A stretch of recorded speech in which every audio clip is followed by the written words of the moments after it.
Piala Dunia di Qatar paling kontroversial, ini 6 alasannya. Namun sebelum kita lanjut, mohon luangkan jari Anda untuk menekan tombol like, komen, dan subscribe, agar kami makin bersemangat menyajikan berita olahraga setiap harinya. Piala Dunia 2022 yang tengah berlangsung di Qatar disebut-sebut sebagai gelaran pesta sepak bola dunia yang paling kontroversial. Sejak awal penunjukan Qatar sebagai host Piala Dunia sudah mengundang banyak kritik atas tuduhan suap dan korupsi di kalangan pejabat FIFA yang memilih Qatar. Selain itu, banyak kekhawatiran tentang pelanggaran hak asasi manusia yang telah berlangsung selama bertahun-tahun di negara Timur Tengah tersebut. Berikut adalah 6 hal yang membuat gelaran Piala Dunia 2022 di Qatar paling kontroversial. 1. Isu LGBT hingga ancaman sanksi dari FIFA. LGBT dan seks di luar pernikahan dianggap sebagai sebuah kejahatan menurut aturan Qatar yang diancam hukuman pidana. Hal ini menjadi perhatian serius sejumlah penggemar sepak bola dunia, terutama di Eropa, yang lantang menyuarakan hak-hak kelompok LGBT. Sebagian dari mereka mengaku batal menonton secara langsung di Qatar karena merasa tidak aman. Tim nasional, timnas, dari 7 Eropa yang berkompetisi di Piala Dunia 2022 sempat berencana mengenakan armband dengan logo One Love, yang menyimbolkan dukungan untuk hak-hak LGBTQ selama turnamen, namun mereka mengurungkan niat tersebut setelah mendapat peringatan dari Federasi Sepak Bola Internasional FIFA, bahwa mereka bisa dihukum. Pada laga Rabu, tanggal 24 November tahun 2022, timnas Jerman melakukan pose bungkam mulut saat sesi foto sebelum bertanding melawan Jepang. Aksi bungkam mulut itu merupakan bentuk protes terhadap ancaman FIFA yang dinilai membungkam mereka untuk bersuara mengenai isu tertentu dalam ajang Piala Dunia. Sebelum 7 negara Eropa mengumumkan bahwa kapten mereka tidak akan mengenakan armband One Love di Qatar, FIFA menggaungkan kampanye tanpa diskriminasi, dan mengatakan semua kapten timnas di Piala Dunia akan memiliki kesempatan untuk mengenakan ban kapten yang terkait dengan kampanye tersebut. 2. Larangan penjualan bir di stadion. Hanya selang 2 hari sebelum pembukaan Piala Dunia pada Minggu, tanggal 20 November tahun 2022, Federasi Sepak Bola Internasional FIFA mengumumkan larangan penjualan minuman beralkohol di semua stadion. Pengumuman tersebut dikeluarkan FIFA setelah berdiskusi dengan Qatar selaku tuan rumah yang memiliki aturan ketat terkait alkohol.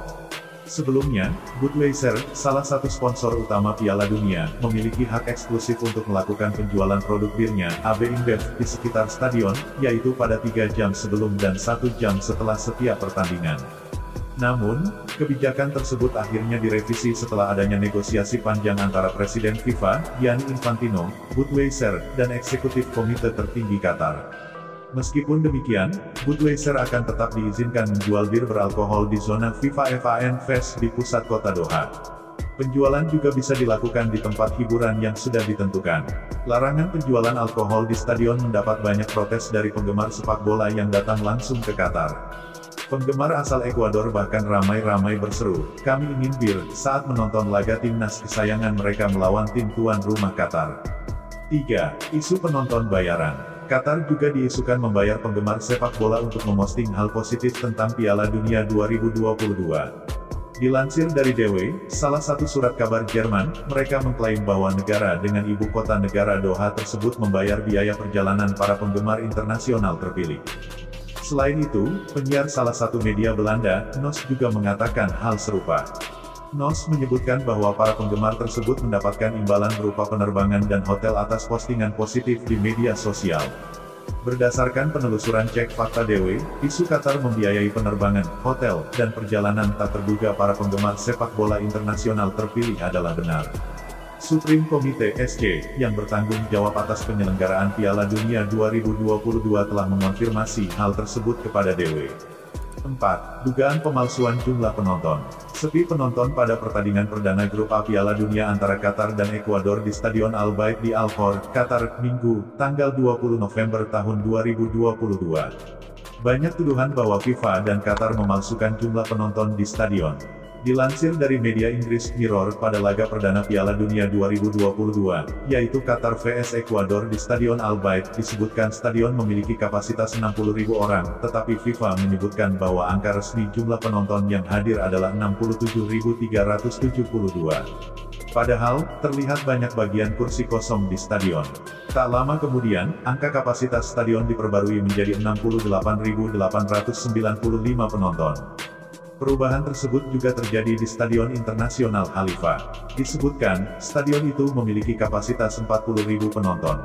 Namun, FIFA menyebutkan melalui laman webnya bahwa penonton yang hadir pada pertandingan Inggris vs Iran berjumlah 45.334. Setelah muncul kontroversi dan pemeriksaan kembali, FIFA memperbarui angka kapasitas stadion menjadi 45.857 pada Selasa, tanggal 22 November tahun 2022. Isu pelanggaran HAM pekerja migran. Sejumlah media juga melaporkan perlakuan tidak manusiawi terhadap ribuan pekerja migran yang membangun infrastruktur untuk Piala Dunia. Laporan CNN menyebut bahwa seorang pekerja migran asal Nepal dengan nama samaran Kamal belum mendapatkan bonus yang dijanjikan dan bahkan dijebloskan ke penjara untuk alasan yang tidak jelas. Saya tidak diberitahu mengapa saya ditangkap. Orang-orang hanya berdiri di sana, ada yang berjalan dengan belanjaan mereka, ada yang hanya duduk di sana sambil merokok. Saya ditangkap tanpa tahu apa yang terjadi, kata dia. Meski demikian, otoritas Qatar sendiri membantah laporan tersebut. Seorang pejabat pemerintah Qatar mengatakan kepada CNN dalam sebuah pernyataan, setiap klaim bahwa pekerja di penjara atau dideportasi tanpa penjelasan itu tidak benar. Tindakan hanya diambil dalam kasus yang sangat spesifik, misalnya jika seseorang berpartisipasi dalam kekerasan. Sementara itu, The Guardian melaporkan tahun lalu bahwa 6.500 pekerja migran Asia Selatan telah meninggal di Qatar sejak negara itu dipastikan menjadi tuan rumah Piala Dunia pada 2010. Sebagian besar terlibat dalam pekerjaan bergaji rendah dan berbahaya, yang sering dilakukan dalam suhu yang sangat panas. 6. Diboikot selebriti dunia.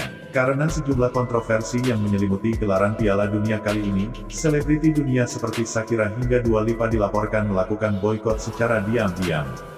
Sebelumnya, Shakira dijadwalkan untuk tampil dalam pembukaan Piala Dunia 2022 di Qatar, tetapi berubah pikiran pada menit terakhir. Menurut kantor berita Spanyol El Programa de Ana Rosa, pembawa acara Adriana Doronsoro mengatakan, sudah dikonfirmasi kepada saya bahwa Shakira tidak akan tampil pada upacara pembukaan, tetapi mereka tidak mau mengatakan apakah Shakira akan memiliki peran lain sepanjang Piala Dunia. Petik 2. Diva pop asal Kolombia ini sebelumnya tampil di 3 upacara pembukaan Piala Dunia pada 2006, Jerman, 2010, Afrika Selatan, dan 2014 Brasil.